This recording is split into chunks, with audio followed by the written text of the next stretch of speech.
Assalamualaikum warahmatullahi wabarakatuh.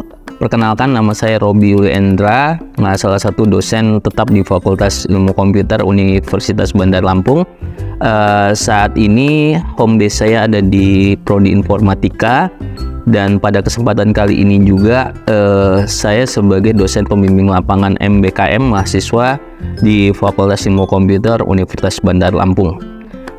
Video ini saya buat untuk membuat atau menjawab beberapa poin yang memang diminta untuk mahasiswa. Yang pertama adalah bagaimana proses bimbingan MBKM mahasiswa yang saya jadikan atau saya yang menjadi dosen pembimbing lapangan. Nah, mahasiswa yang mengikuti MBKM itu merupakan mahasiswa yang telah terpilih atau mendaftar di program MBKM. Seperti yang kita ketahui bahwa MBKM ini merupakan salah satu program inisiatif dari Kementerian Pendidikan dan Kebudayaan terkait dengan bagaimana mahasiswa bisa bekerja atau belajar bekerja di dunia industri.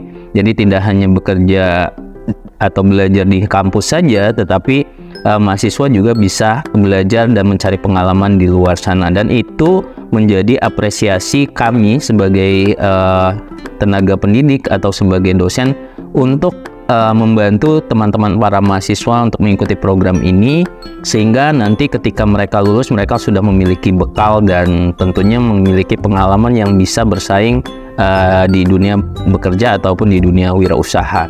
MBKM sendiri program yang sudah diluncurkan mungkin 2-3 tahun yang lalu, tentunya berdampak positif bagi kami dosen, kemudian universitas ataupun mahasiswa sendiri. Nah, pada semester ini saya mengampu beberapa mahasiswa MBKM yang tentunya mengikuti part atau bagian masing-masing yang sudah diinisiasi oleh MBKM, baik mengajar di sekolah atau beberapa hal yang lain mengikuti program MBKM. Nah, bagaimana teknik untuk bimbingannya?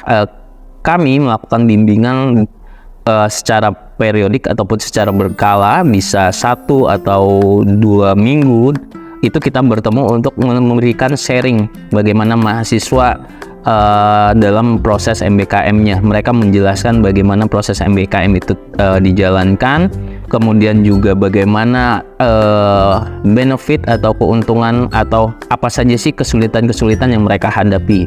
Tentunya ini akan berbeda antara satu mahasiswa dengan mahasiswa lain karena part ataupun bagian-bagiannya itu berbeda-beda, seperti itu. Nah, tentunya cara bimbingan dari DPL dan juga mahasiswa tentunya menjadi hal yang menjadi prioritas. Jangan sampai nanti mahasiswa hanya bergerak atau berjalan sendiri terkait dengan MBKM-nya. Mereka selalu diskusikan dengan saya seperti yang saya jelaskan tadi di waktu-waktu tertentu, baik secara online ataupun secara offline. Kemudian kita juga mencari solusi jika ada kendala-kendala yang mereka hadapi. Tentunya di Universitas Bandar Lampung pun ada track record-nya di sistem informasi akademik atau yang sering kita sebut dengan UBL Apps, itu memiliki logbook atau capaian-capaian kegiatan mahasiswa MBKM. Di situ dosen pembimbing lapangan pun bisa melihat logbook mahasiswa setiap harinya sampai MBKM itu selesai. Nah, yang kedua adalah bagaimana pendapat saya tentang MBKM itu sendiri. Jadi MBKM itu merupakan salah satu gagasan yang menurut saya dapat membantu mahasiswa untuk mencari pengalaman belajar langsung ke dunia industri ataupun mencari kegiatan-kegiatan yang tentunya positif, yang tidak hanya belajar di kelas saja, tetapi mereka langsung belajar kepada orang-orang ataupun tutor-tutor yang memang berkompeten di bidangnya masing-masing. Tentunya itu merupakan suatu hal yang positif dan tentunya menjadi hal yang masih baru ya dalam kegiatan belajar mengajar. Kalau dulu sistemnya masih belajar mengajar KBM, sekarang kita sudah masuk ke MBKM, dan tentunya sudah berjalan beberapa waktu, universitas, dosen dan mahasiswa sudah bisa beradaptasi dengan kegiatan MBKM. Walaupun tentunya masih ada kekurangan sedikit tentang hal-hal yang terkait dengan MBKM, mungkin dari konversi nilai yang memang tidak sesuai dengan kegiatan yang dicapai atau hal-hal yang lain. Itu teknis dari hal penilaian dan tentunya itu bisa diperbaiki. Nah, saran saya ke depannya yaitu untuk MBKM memang lebih memprioritaskan bagian-bagian atau part-part tertentu di universitas yang di MBKM sendiri itu ada 9 bagian yang dapat dipilih mahasiswa, dan tentunya itu juga harus ada aturan khusus dari kementerian terkait bagaimana konversi nilai.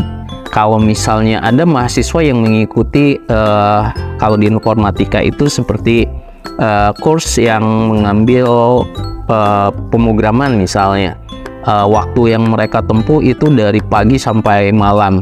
Ada juga mahasiswa yang misalnya mengajar di sekolah, kadang tidak semua, tetapi ada beberapa mahasiswa yang memang tidak terlalu diberdayakan, dan tentunya itu akan membingungkan dosen pembimbing lapangan untuk memberi konversi nilai. Kemudian juga saran saya kementerian memiliki patokan nilai, karena kalau misalnya mahasiswa magang misalnya di salah satu perusahaan atau di sebuah organisasi yang dinilai hanya kecakapan saja, terkait soft skill saja, hard skills-nya tentunya itu juga ada pedoman dan tentunya ada referensi khusus yang memang bisa diadopsi dari perusahaan-perusahaan tersebut, dari organisasi tersebut, sehingga antara satu mahasiswa dengan mahasiswa lain terkait dengan proses MBKM itu tidak saling timpang.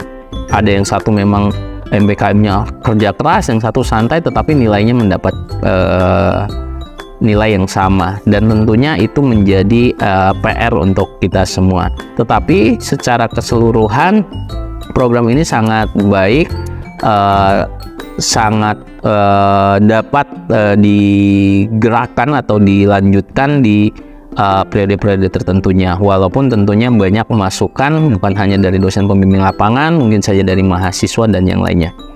Mungkin itu saja video singkat saya terkait dengan MBKM. Terima kasih sudah mengikuti, mahasiswa sudah mengikuti program MBKM. Terima kasih juga kepada Kementerian Pendidikan dan Kebudayaan yang mengadakan program MBKM ini. Semoga kedepannya MBKM selalu sukses. Mungkin itu saja. Assalamualaikum warahmatullahi wabarakatuh.